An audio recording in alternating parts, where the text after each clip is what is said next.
My name is Jordane and I'm an English student at Rhodes University. On the 7th of September 2008, I was in a life-changing car accident. It was about 2 o'clock in the morning, so it was quite late, on the R21 towards Kempton Park. And I don't remember much of afterwards. I just remember getting onto the highway, and the next thing I know, I was waking up and everything was dark around me. The hazard lights were on and I didn't know what was happening, and I could feel like I was in a lot of pain, and I didn't know like what to do. And then I looked over and I saw my friend, and she was like hanging by a seatbelt, and I don't really remember like what she looked like or anything like that, but I do remember, well, in my mind she'd still been breathing. It sounded like there was blood in her throat though, like it was a but like more liquidy kind of sound to it. And I tried to wake her up and I shook her a little bit and she wouldn't wake up, and I really believed that she was still alive. And I remember I even smacked her, as horrible as that might sound, but I just wanted her to really wake up so that we could get out of the car together, or she could tell me what was wrong, where she was in pain. And then I remember that I was like, no, okay, I can't just leave her here. I have to do something. I have to take control of the situation, because there was just chaos. Eventually, I felt my phone in my pocket, and I phoned my mom, and that's when she phoned the ambulance. I remember being in the hospital, and a bit later, my mom coming in and telling me that she unfortunately didn't make it.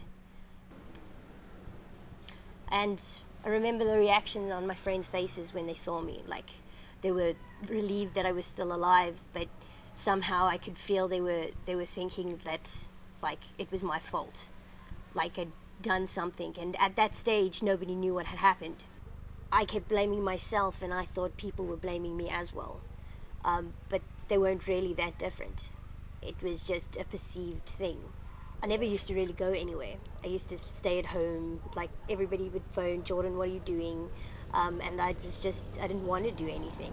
Annie and I always used to do karaoke together. And, well, I used to sing and she just used to dance next to me. And 99 Red Balloons was our karaoke song. And I sang it for the first time. And then a friend of mine came up to me afterwards and said that this girl had said I had no right to sing that song because I was a murderer. And I thought, like, you have no idea how I feel or what I go through every day.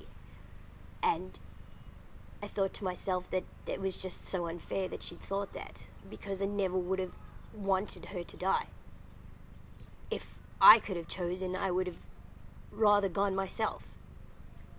I had one instance with my dad, actually, where he cried with me. It was one of those moments where I felt that maybe I'm not alone in feeling this type of grief that I feel, and that it was okay to feel the way I feel, as well as what I've done. It wasn't my fault.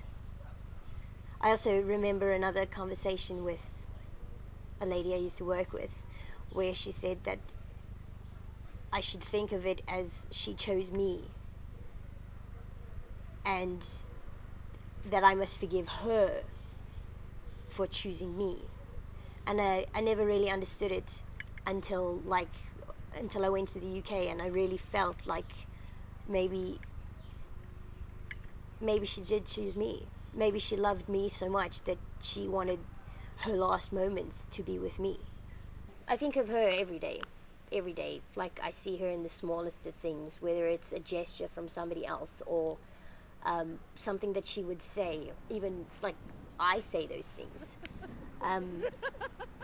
But sometimes on a bad day, I have to seriously, like, find ways to I don't know if you would want to call it confidence or strength. Sometimes the main challenge is making new friends, and thankfully for Rhodes, it helped me to overcome that, because I've met some really wonderful people. I've realized that life is very short, and you have to do the things that you want to do now, otherwise you'll never do them, because it's so easy to die. I think living is what is difficult. Eventually you start realizing that maybe it's not your fault. Maybe this was supposed to happen. Cliche is everything happens for a reason. And I think I've been looking for that reason, or I had been looking for that reason. Whereas now I know I must stop looking for it, that one day it'll come to me.